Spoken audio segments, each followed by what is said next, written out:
Hey guys, welcome back to the channel, and today we're going to be reacting to Balkan weddings were different. Let's see how different they were. And What why about- where? Balkans, Oh. people in the Balkans stopped getting married? Okay. Important events in a person's life, where two people profess their undying love to one another, vowing to stay together till death do them apart. With two individuals, under God's grace, unifying into one, celebrated by a grand ceremony and party known as a wedding. But this is the Balkans.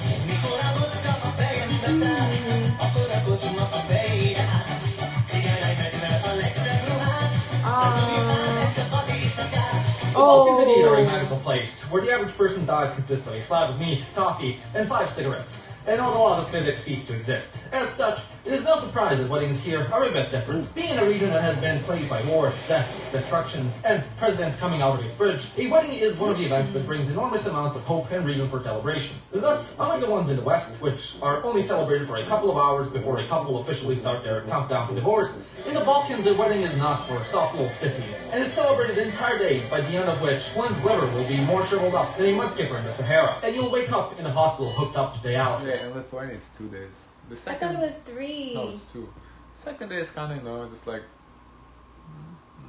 just like chill, kind of getting sobered up a little bit, but the first one is the main celebration, yeah. The celebration will usually start in the morning, where the most important character of the event, the best man, or more colloquially the kum, comes to the groom's house, and as soon as he's through the door, he starts drinking. After he's had enough alcohol with the groom in their blood that neither of the two can no longer drive, the entirety of the groom's family heads to the bride's house. On their way there, they're followed by a trumpet band known as the Hibachi, who will play the entire time so that the entire neighborhood Something similar. My parents' weddings were like similar to this. goes deaf, and the bride can hear the two drunkards coming. After they reach her house, the cool, like the giga chad he is, will walk into her humble abode and start begging her and her bride of honor, known as the kumitsa, to let her out. Being the stuck-up that they are, they'll refuse. So then, the Koob, getting rid off of crypto and placing his bets on 27 red in roulette, will take out a fat stack of cash and start haggling with the Kumitsa to buy the bride. If the Koob has superhuman riz and is an avid fan of Farming Simulator, he'll straight up bring up an entire tractor tire worth several thousands of euros to trade in for the bride. After the Kumitsa sells her best friend for what she's worth, the bride will come out, and some madman from one side of the family will take out a gun and start shooting in the air to celebrate, while the trumpet band continues spreading and exacerbating the hearing loss of the entire street. Upon which, both of the families will take some more shots of hard liquor that Grandpa brewed in the backyard and slowly start making their way to the church for the procession. Now, the church procession, if you're Serbian, is pretty standard, like anywhere else in the world. You come in, the priest says what he needs to, you give your vows, standard shit. Except for that the priest puts on a crown on the bride and the groom. However, if you're that's Hungarian, unique. not so much. For some godforsaken reason, the priests at Hungarian weddings like to use the ceremony to learn, as if they're on the Joe Rogan podcast, and get into schizo ramblings about migrants, divorce, the upcoming world war, wokeism in America, and the declining youth. These guys will just keep going on and they're splicing things about God while rambling about the most random shit ever that your grandpa wouldn't even bring up on your family gatherings. All the while the guests are trying to keep a serious face on. At one wedding, the priest brought up how some Indian researchers were studying the Hungarians and discovered how they were actually the first ever people in the world. And that in fact, the Hungarian nation and... I wonder if this is true, because there's a lot of exaggerations in his videos. So Yes, like, the thing. That's why so to you, spend some time. yeah, you don't know what you can say for Yeah. like a fact versus just exaggeration. So that is interesting. are the greatest one walking the earth. After the Hungarian ceremony would be finished in the church, everyone would go inside. The married couple coming out last would then throw either candy or coins at the guests, more often than not tracking the camera lens of the wedding photographers. The funny thing is, the local homeless population always gather around the church whenever they hear wedding bells. So as soon as the coins start getting thrown, they rush to pick up as many as it... That is interesting. I thought there wasn't that many homeless in Europe to begin with, so that's interesting. they can, and then scurry away. And after the church ordeal is done, is when the real fun begins. For some reason, that even after 24 years of wandering this godforsaken earth, I still don't understand. Balkaners always, and I mean always, hold their wedding reception in the most kitsch event hall that can usually be found in the most ghetto, rundown part of town, where even the most ruthless hitman from the Crips would be scared shitless to enter. And if it's not in the ghetto, then it's located in some industrial part of the city where just spending 5 minutes is enough to develop, carcinoma. Now, these places, although... Probably the prices are good. Yeah, Because the think so. wedding is not a cheap ordeal, so... in a shitty part of town, and on the outside seeming like Minecraft warehouses. On the inside, they are filled with some of the most kitsch modern furniture imaginable you'd think came out of a Russian oligarch's house, and the interior is larger than the observable universe, which I guess is necessary considering on average between 100 to 200 people attend a Balkan wedding. Hell, sometimes even over 300 if the newlyweds really want to flex on their village. Of course, no Balkan wedding hall would be complete without live entertainment, which usually comes in the form of a 40-year-old turbofolk singer who's had more Botox injected into her face that she physically can no longer express any emotion, while her ass makes Kim Kardashian's look as if she has a Japanese schoolgirl. The singer is followed by a band of a couple of severely out-of-shape middle-aged men who play the keyboard and the accordion. And, as you all can tell, the only music they'll play is Balkan braindom, aka turbofolk, which after hearing once, you'll think there's no greater offense to music and God. But after 5 shots, you'll go...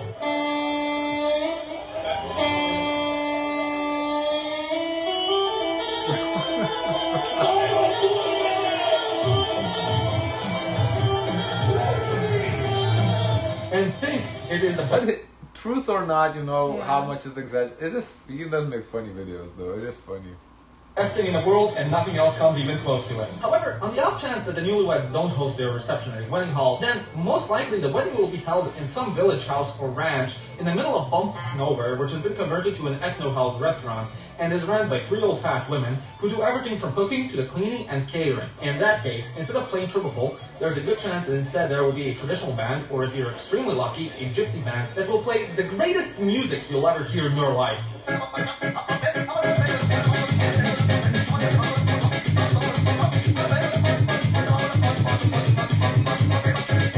Either way, no matter what music is playing, every single one of the guests will be completely drunk before even the first chord is done playing, which is no surprise considering that the majority of the gifts brought by the guests are alcohol, which the newlyweds will immediately open and serve everyone with. Alongside the bottles brought in from guests and that have been provided by the caterers, the legendary wooden flask rakia will also be served, which has been sitting in the deepest parts of the basement for years, aging and growing ever more potent in ABV. This bottle will be easily recognizable as, like any important Balkan artifact, it carries the coat of arms of whatever mental asylum the newlyweds had the misfortune to be born in. Of course, no Balkan wedding would be complete without food.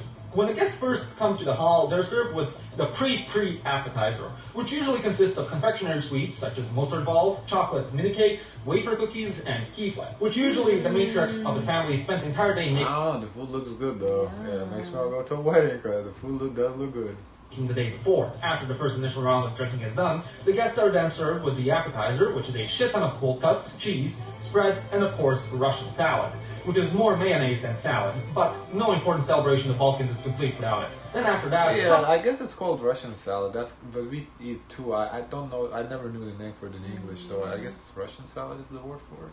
The main course, which is either sour soup with lemon, chicken breast, veggies, and sour cream, or soup with galushka dumplings, which then is finally preceded by ungodly amounts of barbecue from every animal imaginable, which will lie on a couple of measly leaves of lettuce and be topped with a fuckload of fries. And if you're from God's chosen country, Hungary, then alongside this, you're also served a bowl of gulyás as well, because obesity is a national sport there. Mi lehet az oka annak, hogy ennyire sok az elhízott ember, és hogy egyre több és több... Miért kurva a legjobb ország a világon vagyunk? Mi a fasz a demokrácia? Orbán bácsi! Orbán bácsi! And then finally comes the dessert. Yeah, he seems to have a beef with Hungary. Yeah. That's been ongoing throughout his videos.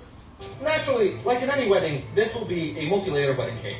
But what's different compared to other weddings is that instead of everyone just eating one cake, the guests also bring their own one-layer cakes they made the day before for everyone to share. So then, on top of all the previous exorbitant amounts of food, there's also a metric ton of cake to pick and choose from as well. After all the food has been dealt That's cool. Yeah. That's cool.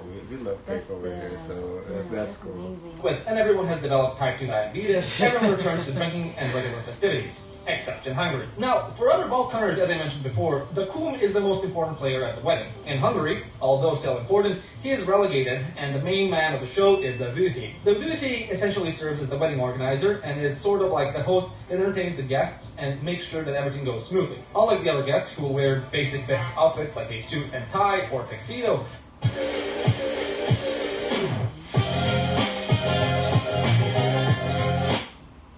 the Vőfély comes to the wedding wearing traditional Hungarian clothes and carries an excessively large stick, which is decorated with a bunch of other ribbons he got from each wedding he organized, serving as badges of honor. And after everyone has been fed and their thirst for tahini juice has been satiated, the Vőfély will then step in and organize several games. Now, these games can range from a variety of different forms. Some of the most popular ones are where the couple has to sit against one another and exchange their shoes. And then the Vőfély interrogates them by asking them personal questions about which one of them does something more. And to answer, they have to raise the shoe of their partner. Another is when the Vőféy orders the guests to try and steal the bride's shoe throughout the day and present it to him. To get it back, then the parents or bride either have to do a challenge, such as sing or drink more alcohol. Either way, no matter the game, it will always involve either alcohol or something with feet, because for some reason, every Vőféy has an unexplainable foot fetish. Finally, after midnight strikes, more food is brought out again, the servers shoot more guns in the air, and the party goes on until 3 or 4 a.m. If there were any kids by this time, they'd all fall asleep on several chairs put together,